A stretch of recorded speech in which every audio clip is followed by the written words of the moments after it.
Hey Nature Detectives, I'm Conrad. I'm an outdoor educator with the New York State Office of Parks, Recreation, and Historic Preservation at Letchworth State Park, and today I have a nature mystery for you. I have been so looking forward to today's video because for months now we've been talking about gypsy moths, also known by their scientific name, Disper, D-I-S-P-A-R. These moths started their lives as little eggs, little foamy spots on the sides of trees. We've been talking about the fuzzy little caterpillars with the red and blue dots, but now they're gone. And we are here to find out where they went. We have a couple insects with us today in the scientific jar of science to help us figure out where they went and what happened to them. These two insects are the same kind of bug. They're the same species. There's one that's a male and one that's a female. We can figure out which is which and what kind of insect they are just by paying attention to a couple nature clues. Let's look at the little one first. The little one, when it's at rest, which as you can see is not very often, is kind of triangular shaped. Its wings kind of point in a triangular shape, kind of like an arrowhead. If we look closely at the tip of the arrow, the top of the triangle, we see some feathery antennae sticking off of there. This animal has really feathery antennae, and the feathers, the little hairs on the antenna, are coming off to either sides of the main stem of the antenna. The antenna has a main stem in the middle and hairs coming off to either side, just like a bird feather. And we notice that this animal is pretty brown grayish, kind of tree bark color. They blend in really well with tree bark. Turning our attention to the bigger animal in the scientific jar of science, also flopping and flipping around quite a bit, you notice that this animal is a lot lighter colored than the other one. Its wings point straight back from the body so that it's kind of more of a long tent shape rather than a wider arrowhead shape. And then at the top of the tent, the tip of its head, you'll notice that its antennae are also feathery, but the hairs on the feather only come out of one side of the main stem, and those antennae look to be a little bit shorter and not nearly as fluffy and feathery. And in general, we notice that this bigger animal has more flecks and spots and speckles and spackles all over it. Let's put all those nature clues together. We have a big animal and a little animal. The big one is kind of white. The little one is kind of gray. The big one has a shorter, kind of simpler antennae. The little one has a wider, bigger, feathery antennae. And the little one is more plain, and the bigger one is more speckly. These are adult Disper moths. And if you look really closely at the front of their heads, you won't see a long curly tongue like on a butterfly. They don't eat anything at all. And that's part of why I've been looking forward to today's video so much. These moths will not eat a thing. They are done. They will only live for about a week or so. The females will live just a little bit longer than the males.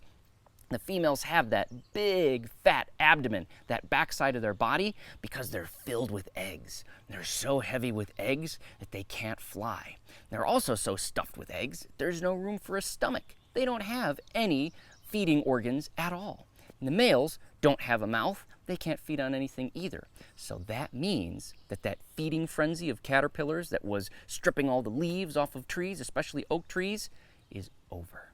The long feeding frenzy of the Disper moth caterpillars is at an end. We won't see very many caterpillars at all anymore this year. We might see these moths for a couple weeks, but after that, we won't really see any active stages of these Disper moths at all. The only thing that will be left are the egg masses left behind by these females. The females will hatch out of their cocoons and wait for a gentleman suitor to come and find her, and they'll do their thing, and then she'll lay a bunch of fertilized eggs behind. And they look kind of like a thumbprint of foam on the side of a solid structure, a bench, a building, a tree, a log, a rock.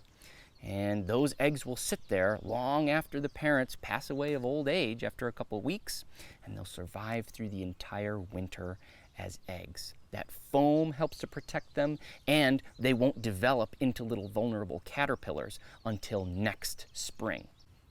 Disper moths are vulnerable to a couple diseases and fungus. There are viruses, and bacteria, and fungi that do affect them and kill them, but those only spread really easily through the population when there's a population spike, and especially when the caterpillars are all close together, and those diseases can spread quickly through them. So every time there's a big spike in population, that's setting up the disper moths to have a crash. So we're seeing a ton of disper moths right now, but watch over the next couple years and we'll see a crash in their numbers. We probably won't see very many disper moths where they have been most numerous this year. And the trees that the caterpillars had fed on so heavily and defoliated in the spring and early summer, for the most part, those trees will recover. They constantly put out new leaves all the time. Now that they're completely done with their feeding cycle, the disper moths won't be taking away those leaves anymore, and the trees can replace them. By mid-August, we should have a nice, new, fresh crop of leaves, not only for the trees to make their food, but for our native moth species to feed on a little bit too.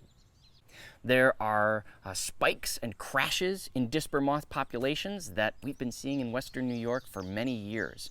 There was a big disper moth outbreak in the 1980s, which did strip away a lot of the leaves from trees, especially oaks. But oaks are a pretty long-lived and tough tree, and any tree that's more than 30 years old has been through a disper moth outbreak before. They've been here for many, many years. The New York State Department of Environmental Conservation considers them a naturalized species. So even though they don't come from eastern North America originally, they don't do enough harm to the natural environment to be considered a serious, high-priority invasive pest. And that's why New York State Parks doesn't use any sort of control methods to try to kill disper moths and eliminate them as a species in New York. Any sort of technique that we would use like that, like spraying chemicals, would do more harm than good to the environment. It would disproportionately kill a lot of native species like luna moths, cecropia moths, and Io moths, and rosy maple moths, and all these wonderful moths that do so many beneficial things in nature. And these moths, when they lay their eggs, they lay so many and they have so many caterpillars that spraying chemicals, they're not going to kill all of them long term. They're going to be here for a very, very long time. If you are a concerned homeowner, you can look for their egg masses, you can scrape them off into soapy water, and if you really want, if you're very concerned about a specific tree, if it's a very young one that might get defoliated and weakened to a dangerous extent, you can wrap some duct tape, sticky side out, on the outside of the tree. I just caution you because it can also catch a lot of other kinds of insects or other kinds of animals. So you want to make sure that you keep an eye on it if you're going to do that. Sometimes the caterpillars, I have found, they don't stick so much to the outside of the tape, they crawl behind the tape and kind of hide there as a safe little spot. So you can catch the caterpillars then. If you're camping or just casually out for a stroll in Letchworth State Park, you're probably going to see a lot of the males flying around. But keep an eye out for the females on the trees and on the rocks where they made their cocoons, sitting right next to that empty cocoon, waiting for a male to find them, and keep an eye out for those egg masses. If you really want to try to get rid of some disper moths locally, just scrape off those egg masses with your finger, either right on the ground or into some soapy water. Well, thank you so much for joining me for today's Nature Mystery. If you have any questions about disper moths, please put a comment in the comment section below the video. Share this video with your friends to put their nature detective skills to the test. And as always, like Letchworth State Park's Facebook page to stay tuned for more nature mysteries.